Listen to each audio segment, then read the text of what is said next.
Today's video is all about community pharmacy. So if you've ever wondered what community pharmacists do, what the job description is, what attire do they wear, the hours they work, all of those questions will be answered in today's video. Get your life, plan it out. You can go as far as you can dream. Edges lay, curls popping. She's a doctor of pharmacy. So if you're brand new to my channel, thank you so much for clicking on today's video. My name is Bianca and I am an ambulatory care pharmacist. I have worked as a community pharmacist as well. So I wanted to do a video where I talk about the day-to-day tasks, job descriptions, and what you should be expected to do as a community pharmacist if you've ever wondered what they do. When you think of retail and community, you're thinking CVS, Walgreens, Walmart, Kroger, Harris Teeter, Sam's Club, Costco, BJ's. All of those are community or retail pharmacies, and I will use those terms interchangeably. The hours that you would work are anywhere from an 8-hour shift all the way up to a 12-hour shift. Of course, if you're doing 12-hour shifts, you will probably get more days off. If you do 8-hour shifts, you might very well work a 5-day week, sometimes a 6-day week. As a community pharmacist, I will be very frank with you. You are standing on your feet 99% of your shift, every single shift. No exceptions, I'm sorry. Some pharmacies, very rare, some pharmacies do have chairs for the pharmacist, but specifically speaking to Walgreens, CVS, there are no chairs. Definitely make sure that you have comfortable shoes. That will make the shift a whole lot better, trust me. The attire that you would wear, unfortunately, a lot of times community or retail pharmacists are not allowed to wear scrubs. So usually you would wear business casual, meaning you can wear slacks, a dress, a skirt, your white coat from that company. So your company will provide you a white coat. You definitely can wear sneakers as long as they're professional.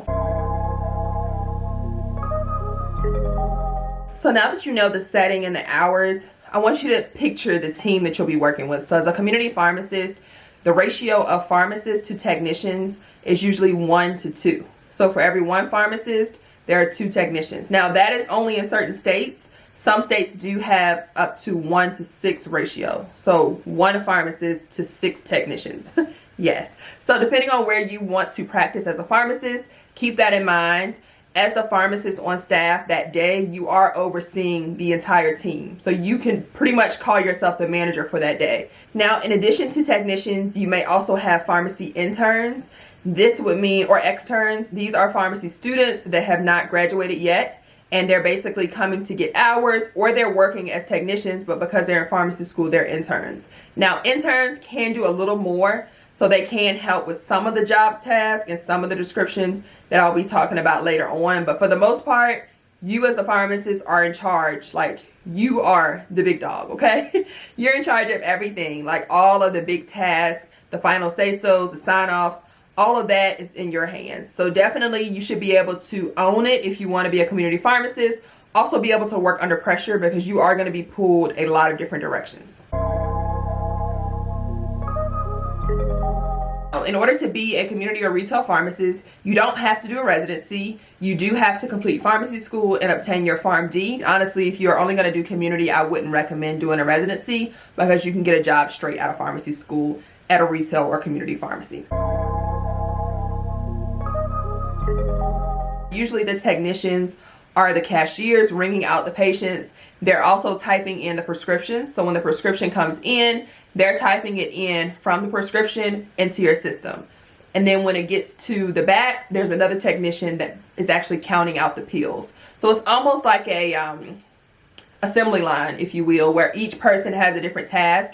If you have a drive-through in your pharmacy, there's also a technician that's working the drive-through and servicing patients as they come through to pick up their medications, which means a lot of teamwork goes into community pharmacy. So you do want to have good communication skills and good leadership skills to lead the team effectively. As a community pharmacist, your job primarily is to dispense, verify, and fill prescriptions, in short. Okay, but what does that look like? So when you're verifying a prescription, the pharmacist is the one that's checking to make sure there's no drug-drug interactions with the previous medications the patient was on before starting a new prescription.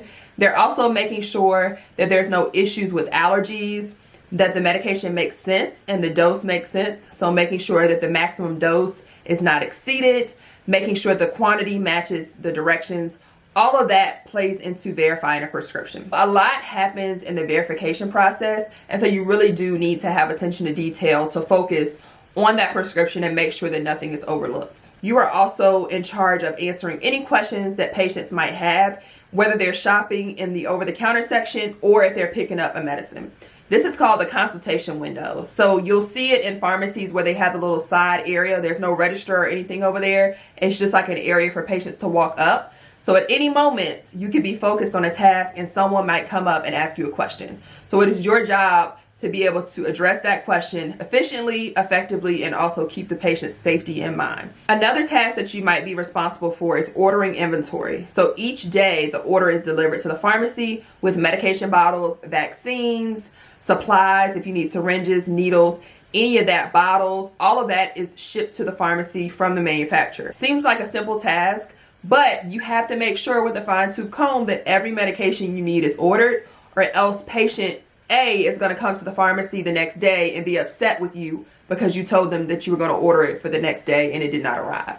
So all of this ties back into patient care, and so you really have to make sure that you keep the boat floating because if it starts to sink, the patients are going to come back and they're going to be upset with you. Been there, done that, okay? It happens. For the majority of the vaccines across the board, the pharmacist is the only one that can administer them. I know for COVID-19, they did make an exception that technicians who are certified can administer them for you.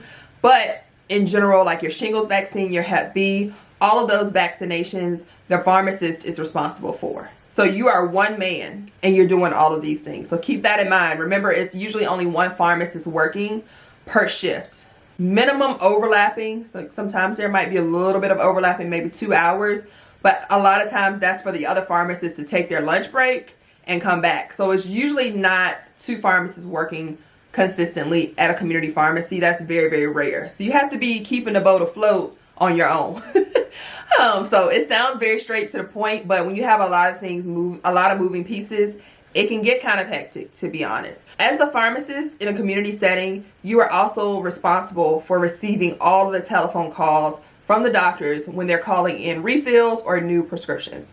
So what that voicemail will look like or sound like is a very, very quick message. And it's so funny because the phones actually have a slow down feature, because when I tell you the doctors are spitting the information out, they're literally talking very, very, very fast. The verbal prescriptions will sound a little bit like this. Hey, this is Dr. Jones calling in a verbal script for John Jacobs, date of birth 1/4/68, for lisinopril 20, 1 tablet a day, number 90, no refills. Please give me a call at my office if you have any questions. In the midst of you doing all the other tasks, you are responsible for receiving that verbal order and putting it into writing to then scan into the computer. So for you being interested in community pharmacy, all you need to know is there's a lot that happens behind that computer screen. And so in the beginning, I mentioned as a consumer, you are always used to seeing the pharmacist standing behind that screen. And I know you're probably wondering, it only takes 5 minutes to count 10 pills. What is taking so long? And I hope now you know what's happening behind that screen. Say all that to say that pretty much covers community pharmacy. If you have any additional questions about community pharmacy, please leave them below in the comments. If you would like to know how much money you would make as a community pharmacist, I have a video on how much do pharmacists make, where I do include multiple salaries as it relates to community pharmacy. So I will link that also below in the description box for y'all. As always, I appreciate y'all so much. Thank you so much for watching today's video, and I'll see y'all on my next one. Bye.